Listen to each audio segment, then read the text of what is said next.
Saudara dan saudari terkasih, Injil kita hari ini diambil dari Injil Matius bab 21 ayat 33 sampai 43, dilanjutkan ayat 45 sampai 46. Dengarkanlah suatu perumpamaan yang lain. Adalah seorang tuan tanah membuka kebun anggur dan menanam pagar sekelilingnya. Ia menggali lubang tempat memeras anggur dan mendirikan menara jaga di dalam kebun itu. Kemudian ia menyewakan kebun itu kepada penggarap-penggarap, lalu berangkat ke negeri lain. Ketika hampir tiba musim petik, ia menyuruh hamba-hambanya kepada penggarap-penggarap itu untuk menerima hasil yang menjadi bagiannya. Tetapi penggarap-penggarap itu menangkap hamba-hambanya itu. Mereka memukul yang seorang, membunuh yang lain, dan melempari yang lain pula dengan batu. Kemudian tuan itu menyuruh pula hamba-hamba yang lain lebih banyak daripada yang semula. Tetapi mereka pun diperlakukan sama seperti kawan-kawan mereka. Akhirnya ia menyuruh anaknya kepada mereka, katanya, "Anakku akan mereka segani." Tetapi ketika penggarap-penggarap itu melihat anaknya itu, mereka berkata seorang kepada yang lain, "Ia adalah ahli waris, mari kita bunuh dia supaya warisannya menjadi milik kita." Mereka menangkapnya dan melemparkannya keluar kebun anggur itu lalu membunuhnya.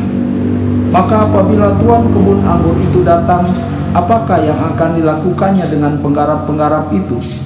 Kata mereka kepadanya, "Ia akan membinasakan orang-orang jahat itu, dan kebun anggurnya akan disewakannya kepada penggarap-penggarap lain yang akan menyerahkan hasilnya kepadanya pada waktunya." Kata Yesus kepada mereka, "Belum pernahkah kamu baca dalam kitab suci, batu yang dibuang oleh tukang-tukang bangunan telah menjadi batu penjuru? Hal itu terjadi dari pihak Tuhan, suatu perbuatan ajaib di mata kita.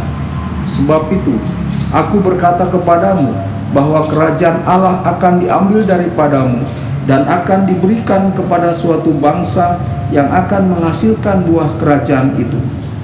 Ketika imam-imam kepala dan orang-orang Farisi mendengar perumpamaan-perumpamaan Yesus, mereka mengerti bahwa merekalah yang dimaksudkannya, dan mereka berusaha untuk menangkap dia, tetapi mereka takut kepada orang banyak, karena orang banyak itu menganggap dia nabi.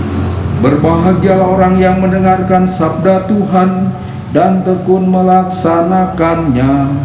Sabdamu adalah jalan, kebenaran, dan hidup kami.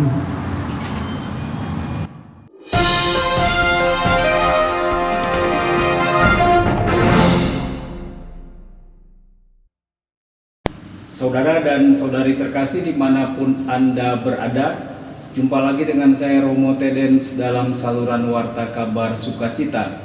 Semoga Anda semua dimanapun berada tetap dalam keadaan sehat dan selalu berbahagia. Saudara dan saudari terkasih, Injil kita hari ini diambil dari Injil Matius bab 21 ayat 33 sampai 43, dilanjutkan ayat 45 sampai 46. Dalam renungan kali ini kita mohon kepada Tuhan agar Tuhan menyucikan kita dalam pekerjaan kita, dan semoga kita semakin lebih dekat dengan Tuhan sendiri. Tuhan percaya dan menghargai kita.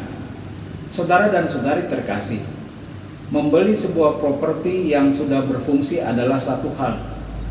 Membeli properti kumuh dan memperbaikinya sendiri adalah hal yang lain. Properti yang telah dirapikan lebih berharga bagi kita, karena itu telah menjadi buah dari keringat dan darah kita. Properti ini bukan hanya sekedar milik kita, tetapi menjadi bagian dari diri kita sendiri.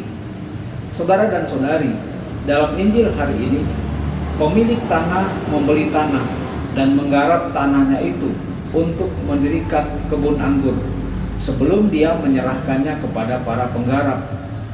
Dia sangat menghargai para penggarap, bahkan mempertaruhkan nyawa putranya. Saudara dan saudari, Yesus telah membangun kebun anggurnya, yaitu gereja, dan meletakkan pengelolaan kebun anggurnya itu ke dalam tangan kita. Yesus menghargai kita karena mempercayai kita dengan pekerjaan-pekerjaan kita. Yesus tidak hanya memberi kita pekerjaan yang harus dilakukan, tetapi juga menempatkan keselamatan abadi dalam tangan kita.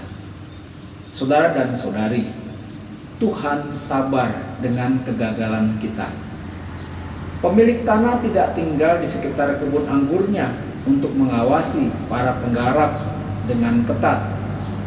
Dia bahkan tidak menetapkan aturan sama sekali. Pemilik tanah mempersilahkan para penggarap untuk melakukan pekerjaan mereka sesuai keinginan mereka. Tuhan bukanlah pemberi tugas yang kejam. Tuhan tahu bahwa bekerja di kebun anggurnya adalah kerja keras. Pada waktu panen, Tuhan mengirim utusannya.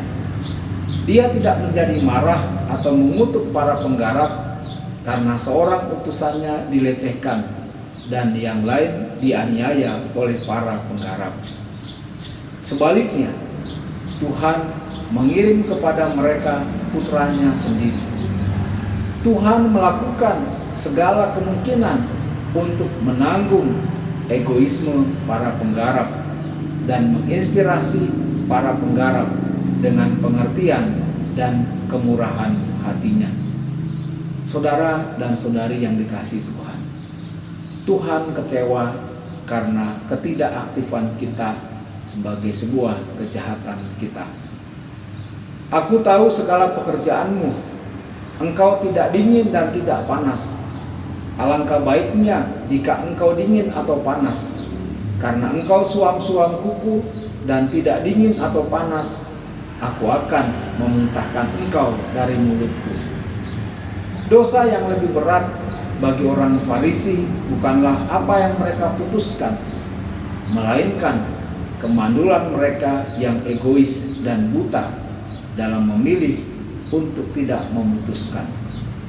Ketika Yesus menjatuhkan hukuman terhadap orang-orang Farisi, Yesus tidak berkata, "Karena itu aku katakan kepadamu, kerajaan Allah akan diambil darimu dan diberikan kepada orang-orang yang menghormati kehidupan." Sebaliknya, saudara dan saudari, Yesus menegur mereka karena mereka tidak menghasilkan buah. Melalui firman Tuhan hari ini, semoga kita dapat menyelesaikan tanggung jawab kita sebagai murid-murid Yesus. Tuhan Yesus memberkati dan menyertai Anda semua. Sabda Allah adalah kebenaran. Sabda Allah adalah kehidupan.